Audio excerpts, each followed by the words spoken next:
UFC Fight Night Vegas 64, Rodriguez versus Lemos just took place, and I'm going to go through the entire card, starting with the early prelims, ending with the main event, giving my reaction and breakdown to every single fight on the card, and my overall event recap as well, starting with the early prelim opener of Tamires Vidal versus Ramona Pascual.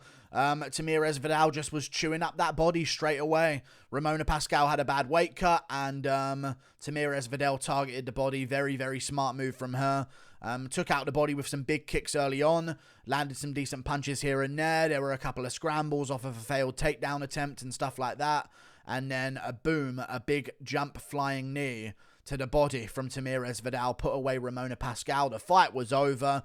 Ramona Pascual loses and probably gets cut from the UFC because she missed weight again. And she struggles to make weight. And smart move by Vidal to target the body on her and finish her off. So Tamires Vidal gets it done, and I believe got a performance bonus as well. We'll see. Moving on. Up the card, Jake Hadley versus Carlos Candelario. Great fight. Great fight. I actually watched it back afterwards just to get like a new mindset about it. Man, what a great performance from both guys. Carlos Candelario, Jake Hadley. Both guys came to scrap. Jake Hadley won the first round, and he went first, which is the big deal with Jake Hadley. He went first. You know what I mean? And that was the big thing that I'm sure his coaches were forcing him to do in training camp. He sort of let the last fight get away from him. He laid on bottom. He almost acted like he had like an hour to do the fight and was like, well, in about 50 minutes, maybe then I'll get back up. And he just sort of let the fight slip away from him. But this time, no playing around. He charged forward. He put the hands on Carlos Candelario. He showed good strike and defense as well to not really get hit by anything too clean. And he was dipping in body shots in the first round, chewing up the leg of Carlos Candelario. And that was the difference in the first round. Carlos Candelario head hunting, landing a bunch of shots on the shoulder. And that high Poirier guard that Jake Hadley goes for. And wasn't targeting the body. You've got to target the body on Hadley on the feet. He was going with some body kicks, but overall, Hadley was chewing up the body. He was chewing up the leg, and he was blasting up the nose of Carlos Candelario with a big jab as well. So, great performance from him in the first round. In the second round, Carlos Candelario started to get hit up a bit more. Took some big body shots, didn't like it whatsoever, and tried to shoot a takedown, but right into Jake Hadley's game. He's sick off of his back. Unless you're Alan Nascimento Ferreira and train with Charles Oliveira on a daily basis, that is.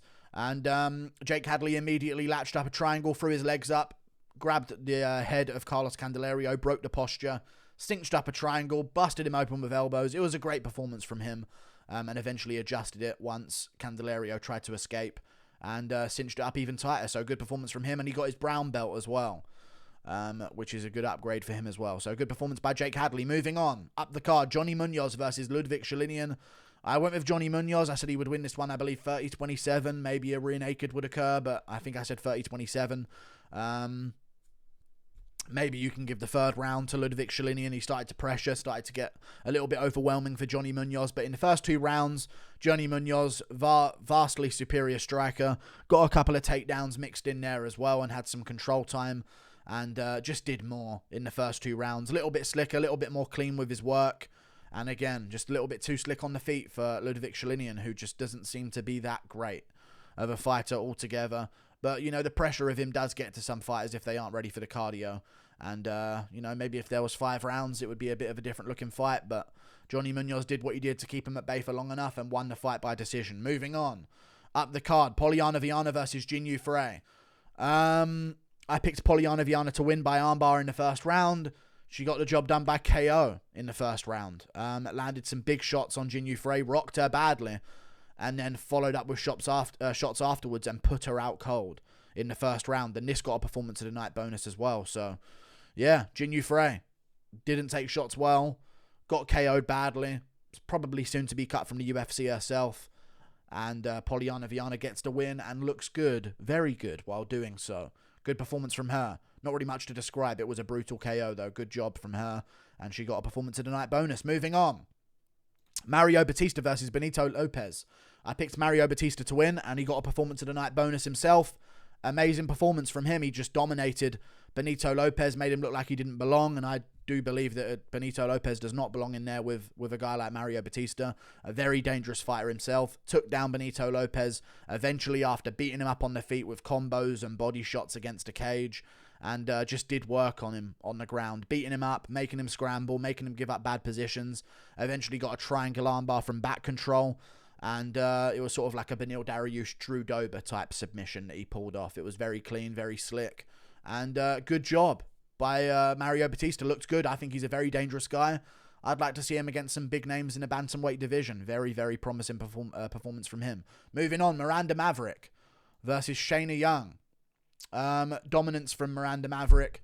First round was pretty competitive. In fact, Shayna Young was doing good on the feet early on, but eventually at the end of the round, Miranda Maverick got a takedown, landed some ground and pound shots, stole the round back for herself, in my opinion.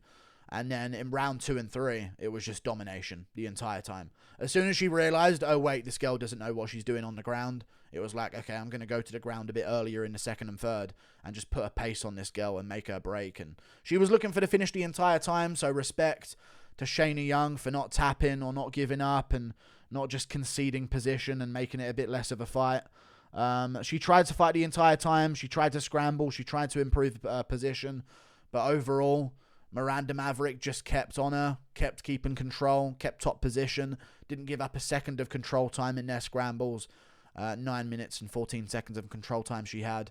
Just working a clinic on her against a cage with grappling. So good job, Miranda Maverick. Judging that Erin Blanchfield out-grappled at Miranda Maverick for 3 rounds, I'm definitely picking Erin Blanchfield to out-grapple Molly McCann, is all I'm going to say. Good performance by Miranda Maverick. Moving on. Up the card, Grant Dawson versus Mark Madsen. It sucks because he missed weight, but what a dominant performance from Mark Madsen. What a dominant performance from Grant Dawson, sorry. Mark Madsen caught him off balance in the first round with some good shots. Had him in trouble for a second, but Grant Dawson eventually scrambled and took him down and got the back. I mean, Grant Dawson's a hell of a grappler. He really is, but need to get that weight on point. I know he was on short notice, though, so there is kind of a reason to miss weight. You know, he saved the fight. I think Mark Madsen was supposed to fight someone else, and he stepped up, so we get it, but got to make weight. Otherwise, you know, maybe he could have had a performance bonus here. He had a great performance and just dominated Mark Madsen in the grappling. As soon as he got back control, the wrestling went out the window for Mark Madsen. It's a jiu-jitsu game from then on out, and Grant Dawson was the Aljamain Sterling of that matchup and just dominated him. Landed shots. Not really. Didn't really do too much damage, but Madsen didn't do anything back, and Dawson just did enough little punches to secure himself the rounds. One thing that he did very well, if I can stop itching my nose, my moustache has a tickle in it, is that he finished a round 2, which was close, and, you know, he needed to do some damage. He finished it with some big ground and pound shots, which was smart of him. And then round 3, it was just a broken Mark Madsen, gassed out, old man, didn't look like he belonged in there, and Dawson's leg kicks were starting to add up on him, starting to feel the shots to the body that Dawson was throwing. And Madsen was just broken at that point and eventually got his leg swept out from underneath him, went down from a leg kick, and Dawson capitalized and took the rear naked choke. Amazing performance from him. Got the finish. Definitely time for a jump up in competition. Grant Dawson, don't know if you guys are aware of this, is undefeated in the UFC with 1, 2, 3, 4, 5, 6, 7, 8 wins at lightweight. Or 8 wins overall. I think he fought at featherweight before. But 8 wins. He's 8-0-1 in the UFC, with 1 draw being to Ricky Glenn because he got caught in a dash choke in round 3 and it was a close round. And he almost got finished. Arguably did, but he went to a draw. You know? Very impressive to do at lightweight. So let's move him up and give him a big challenge. Maybe a Drew Dober. Who knows? Moving on to another fight that took place on the card, which was Tagir Ulanbekov versus Nate Maness.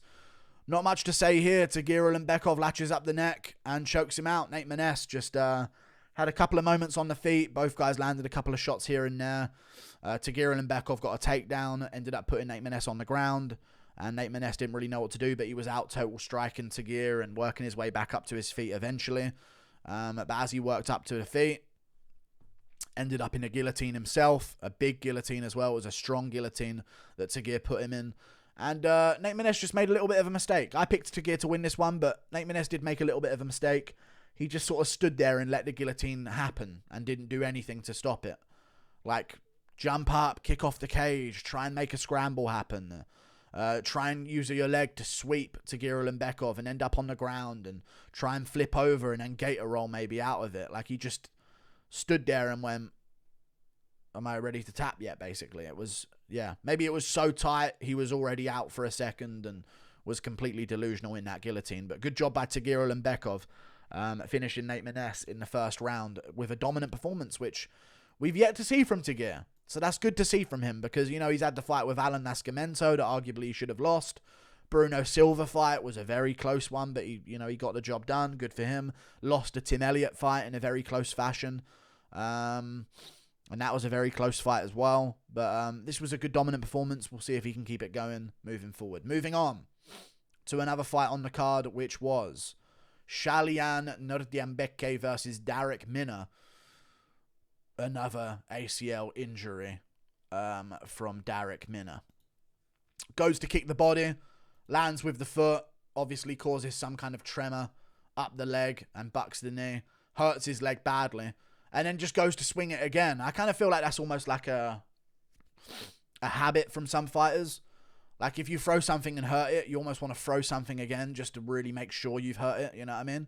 I know it sounds like I'm being sarcastic, but I'm not. Like, you want to know if the pain that you felt from what you just did was just because you landed on them, or if it is the pain actually on you. You know what I'm saying? Because you might have just clipped an elbow and you were like, oh, that hurt really bad. What was that on my leg? And then you want to check and see if you can still use it like straight away before you like wait ages and always have it in the back of your head. You know what I mean? So he swung the kick again, hurt the leg again when he tried to put weight on it, backed up, went down after some flying knee, I believe, from Shayilan Nuerdianbeke. And then Nuerdianbeke just beat him up on the ground. Huge shots, big punches, finished him off. Referee stepped in. He got hit with a flying knee and dropped, and then rained down ground and pound on top of him before the referee jumped in. And I really need to take that. You need to take that into consideration before we get to the main event, okay? Because, you know, he got flying kneed on one leg with his ACL blown out, dropped badly, hurt, beat up on a bit against a cage, elbowed over and over again. 1, 2, 3, 4, over and over. Big punches, stop. More elbows, big punches, and then they finally stop the fight. Moving on, up the card, Neil Magny versus Daniel Rodriguez. Respect to Neil Magny. Good performance. He got the third round submission win.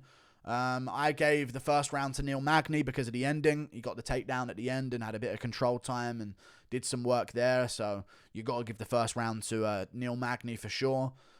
D-Rob was finding range a little bit tricky.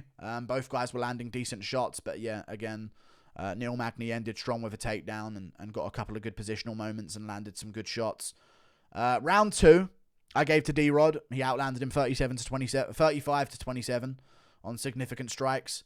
And landed the better shots, got more reaction out of Neil Magny, was landing body shots, following up twos after his jabs, landing straight on the face of Neil Magny. And I thought he won round 2 pretty clearly, although it was close. And then round 3.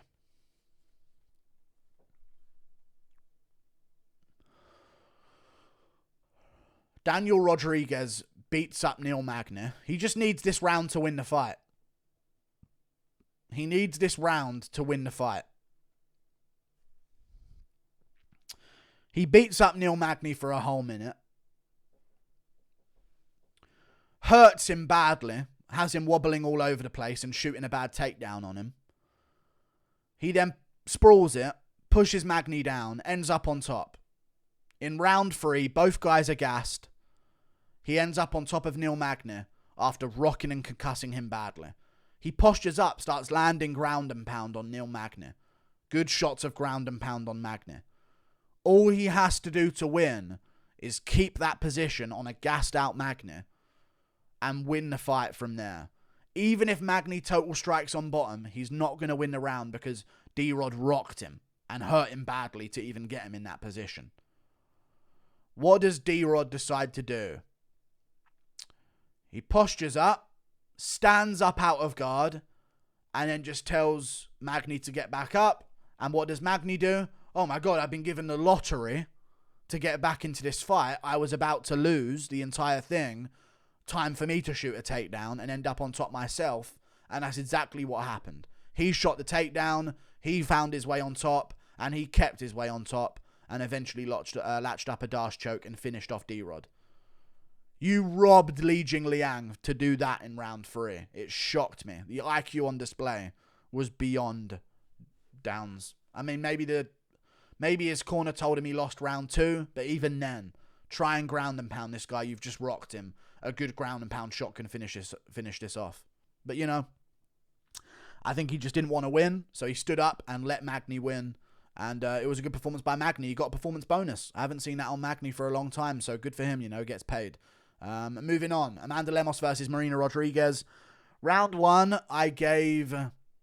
Watching it live, Marina Rodriguez, but you arguably should go Amanda Lemos' way, right, on the damage. She landed the clearer shots. But it was just at the end of round 1, watching it live, Marina Rodriguez got a takedown at the end and then started landing some decent shots and like even kicked her while she was down afterwards as well. So that was a good performance from her. Give me a second here, guys. Just 1 second. I need to answer something.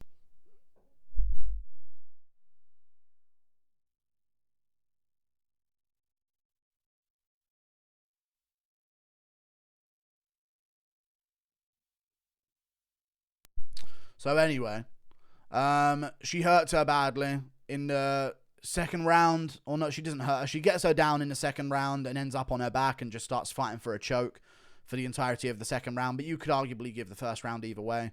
Round 2, though, Lemos dominates it on the back position, starts fighting for rear naked chokes and stuff. Round 3 is where I have a problem with the stoppage. Rodriguez is doing pretty good, landing some good shots, giving as good as she's getting. Amanda Lemos lands a right hand. It does rock Rodriguez, and she does turn away a bit and then start covering up. Jason Herzog. I'm just going to double check this right now. Anthony Smith versus Glover Teixeira. Jason Herzog was the referee in Anthony Smith versus Glover Teixeira. You know that fight where Smith got dropped nearly every round and hurt badly and concussed, and then Glover Teixeira was allowed to beat him for literally about 15 minutes unanswered on the ground. Like, you've got to give a fighter a chance, and I'm just going to say this right now. Was it a terrible, terrible stoppage? Yes, it was. Was it acceptable in the eyes of many because it's a woman? Yes. Lemos arguably would have won. She had the number of Rodriguez. She was way more powerful. Rodriguez was very hesitant on the outside. But the fact is, if Rodriguez survives that moment and Lemos just empties the gas tank trying to finish her, we could be looking at a completely different fight. So you've got to take that into consideration. And I think he only stopped it because she was a woman. And that's a fact. I really do believe that. Sure, she looked away, but then she covered up and tried to like dip a little bit. Like, you don't know what's coming after that moment. That's what we need to see. Is there a takedown coming? Is there a punch back? She didn't Brad Riddell and go and call timeout to the referee while her eyes were looking off here. Like, she got rocked. She stumbled into the cage, took a couple shots, turned back, covered up, and the fight's over. Would not have been stopped if she was male. But luckily, Amanda Lemos was male for her, and she got the job done with her superior power. Like and subscribe. Toodle Pip. I'll see you later. Goodbye.